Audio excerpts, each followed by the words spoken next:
You doing your thing, okay.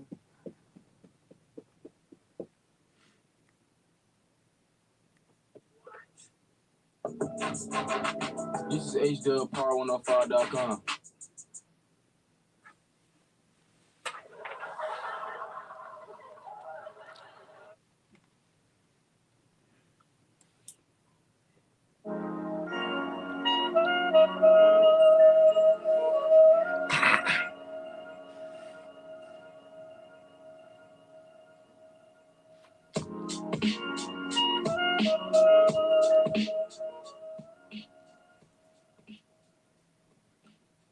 Good afternoon. My name is Stephen McGhee. I am the superintendent of schools of the Harperwood School District. Welcome to the Next Generation Readiness Empowered under HDub105.com. And I'll be talking about various topics today. I have a special individual here that will be reading the questions to me. He's a student athlete for the City of Harperwood School District, as well as a student here in radio, television, and film in CCI. Young man, run the play. Good afternoon, everybody. My name is Willie Powell, and I'm here with Superintendent McGhee, and I'm going to be asking him some questions. So the first question is, what is the number one new or ongoing initiative that Harperwood School District will be focused on over the course of the 2023-2024 school year? So we're moving into the phase that we're probably about 50% of the new stadium is complete. Okay, we're actually waiting on what they call a C permit, and the C permit comes through Wayne County Commissioner's office. And the actual delay is because it wasn't filed in the appropriate manner by the contractor that we have, which we've gotten past that. It should have been filed in February, and it delayed the process for about maybe 2 or 3 weeks. But I looked the other day, all of the actual material that's used for the reservoir has been delivered. So they're actually making a cement casing as we speak.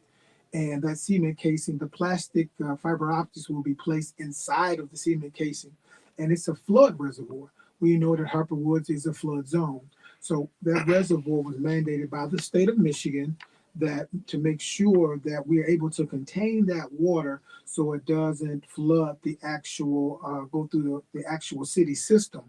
It siphons off the water and it integrates into the system gradually so there isn't any type of flood under the turf and then out into the city itself. So that's one project that we're all excited about because it's visual. It's something that you can see, taste, and feel. As we move into the year that literally we've closed out a year for 2023 in terms of our graduate, but going into 2024, your year, the phenomenal year. They're saying that the class of 2024 is the smartest class in a 30-year history in the school district, literally based off of data. So the previous class, the class of 23, they just graduated a week ago. They had a 100% graduation, but also a little bit over $8 million in scholarships. When I first came, we were like at maybe 96%, 95 in terms of graduation. Okay. So this class exceeded that, but also know that the original scholarship amount was something like $2.5 million. Okay. For the last 2 years, previously, we've elapsed that number. It was like 4.5 last year, and the year before that, it was 4.1. But this year, it was over 8.5 million. So that is a great attribute and to the work of the class of 2023, as well as the leadership, the instructors, and the counselors, because many times students have to be alerted to in order to apply for. Okay. And going into the fall, one of the things that we're looking at is preparing our students for a global society in the 21st century. What am I saying? That we're preparing them for a capitalistic society. We have Meta Lab, which is make, entrepreneurship, teach, and achieve. And then 24, where you have it at the 5th grade, 7th grade, and 9th grade, where they're learning about entrepreneurship and business, shifting their mindset from being a consumer of goods to a producer of goods.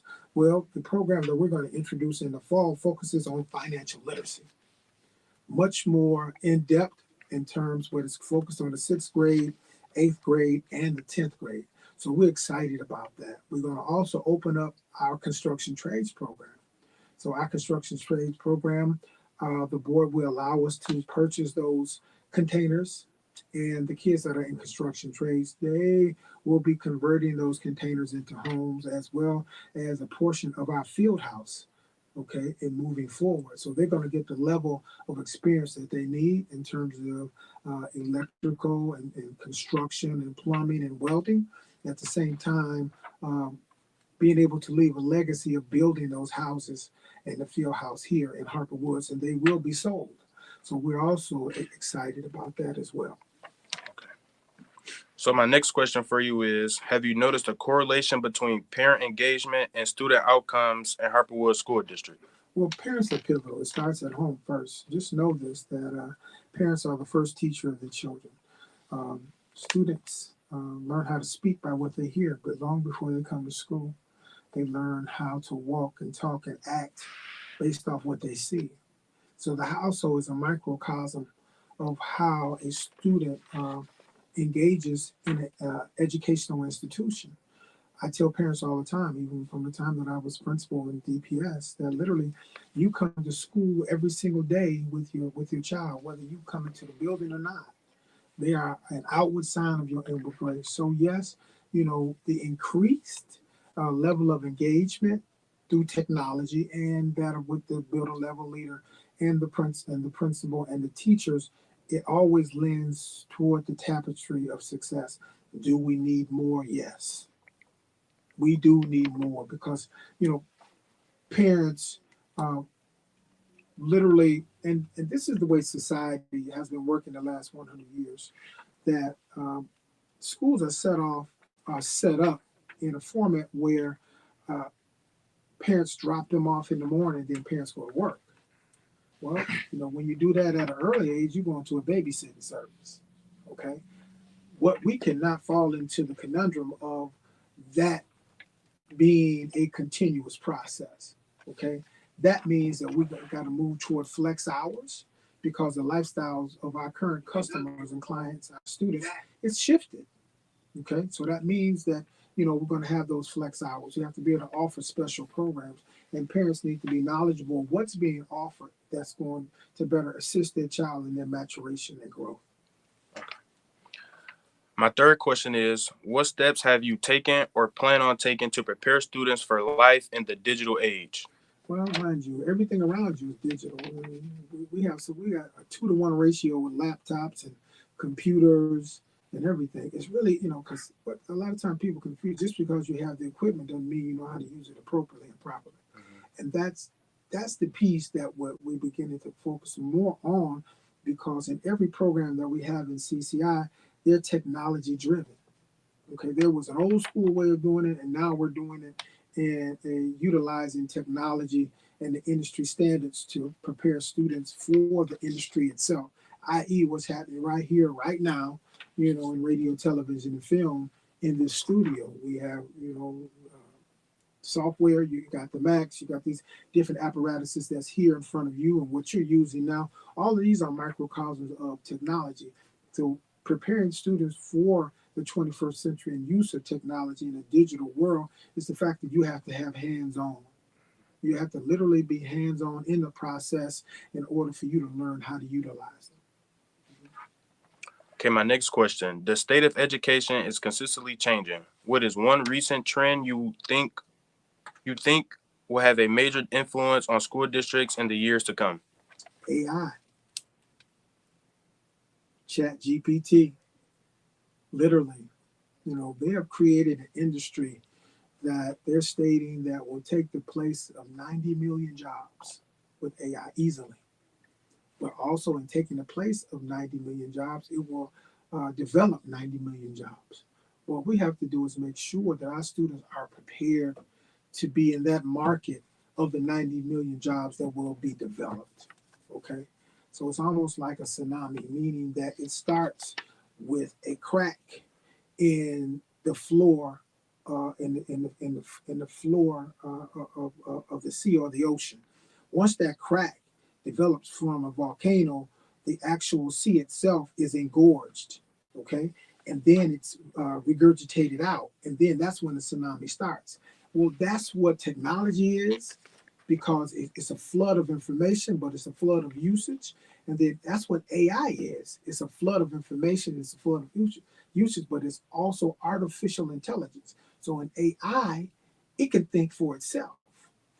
In AI, robots can communicate with robots. They don't have to communicate with humans. So how do we ingratiate that into what we're doing and prepare students and prepare teachers for that methodology? Because it's not going away. Many scholars are saying we need to slow the technology down, but you need to understand that once you let something out of the bottle and it gets into the air, you have no control. None whatsoever. And this will be another industry that you will have no control over. So you need to learn how to master it. And that'll be one of the things that we look at going into the fall and preparing students to be able to utilize that tool and preparing teachers as well. My last and final question for you is there one particular invitation or achievement that you are especially proud of in your time with Harperwood School Districts? I'm sitting in it. You know, the CCI Center, it's no secret that this was my first project, the College and Career Institute. And I remember coming in here years ago, 5 years ago, and it was a Eastland Produce. It was a market. That's what it was. But when I walked, I began to see graphic arts, digital animation, and design. I could tell, like, when you step out of here, above the ceiling panels, there are 6-inch drops from the ceiling down, and they were used for me as borders or demarcations for classrooms. I knew that graphic arts would be first because I wanted to be a customer base. So when they come in from the public, they wouldn't have to go too far into the building. This would be their first stop. I knew next to graphic arts would be radio, television, and film because there's a correlation of study between graphic arts and radio, television, and film. I knew that the next classroom over would be computer systems network because there's a correlation in terms of IT with radio, television, and film. I knew that we wouldn't put walls between that of cybersecurities and that of the computer systems networking class because there's a direct correlation between those two, okay, that you can have combined studies as well. So I'm proud of the fact that we've been able to turn something that wasn't here into a viable entity for students to be able to engage and be prepared for the 21st century. And, by the number of students that have graduated this year, last year, the certifications acquired. And the truth of the matter is this: the students who graduate from the CCI Center and don't go off to college, they choose to go later, but they utilize their certification, they're much closer to the job market and making a living through an hourly or a salary wage than a college graduate. If you're not going to college on a scholarship and it's being paid for by the scholarship itself, you're going to have to go and get a loan to go. So you got one group going on scholarship, and then you have another group that has to take a loan out. In taking that loan, yes, you're going to go to school, you're going to complete your coursework. But when you leave, you're going to be hundreds of thousands of dollars in debt. On an average, about $100,000 to $120,000. That's the debt once you graduate from a 4-year institution. These kids that are leaving the CCI Center with a cert, they have the ability to make money right here, right now. So take those same 4 years, put some money away, and then you can pay for your own education. But 9 times out of 10, when you start working in the industry for a company or a corporation, they invest in you, they will pay for your education. So then you have a scholarship from the corporation that you're working for, but you're making money, but you're not in debt. And that's the paradigm and the mindset we have to shift. For many years, they were saying everybody has to go to college. Well, guess what? That was a ploy. Because right now, the largest debt that we have in America beyond military that we invest in is educational debt. It's trillions of dollars, not millions of dollars, not billions of dollars. It's trillions of dollars. The debt that we have trades on the stock market easily, ebbs and flows. That's a business within itself. So when they said everybody needs to go to college, that was somebody's business. You have multiple companies that send you information about getting school loans, right? Am I Yes. correct? Yep. Right. That's a ploy to you to get on your app. Let me fill this out. How much do you need? I'm gonna give you $25,000 a year. Don't worry about it. They'll give you that, but will they give you a business loan for you to start your own business, for you to be autonomous, for you to learn how to make money while you sleep, for you to be your own boss? Gotta think about that. Okay. Well, those are all the questions I have for you today. I appreciate your time, and thank you for the information that you gave. You did a great job, young man. I told you, we probably need to call Shannon up and let him know that somebody's coming for his job. Thank you very much. Thank you. All right. We had an additional question that came up. Okay. Is it possible for Harper Woods to offer classes to the community here at the CCI building? We plan on doing that. Actually, before COVID, three years ago, before COVID, we had gotten approved for adult classes for everything that we have here, literally. And then, of course, when COVID kicked in, everything slowed down. They gave continuous fundings to those school districts who had already had the programming in place. Okay. So they continue to fund those programs. I've directed our director, Director Gamblin, to reach back out to the state to determine if they will allow us to have adult classes for each one of the programs that we have here, especially that of the more popular programs that we have, and that'll be based off of enrollment. And if they allow that, then in the evening times, our instructors will be able to take advantage of that.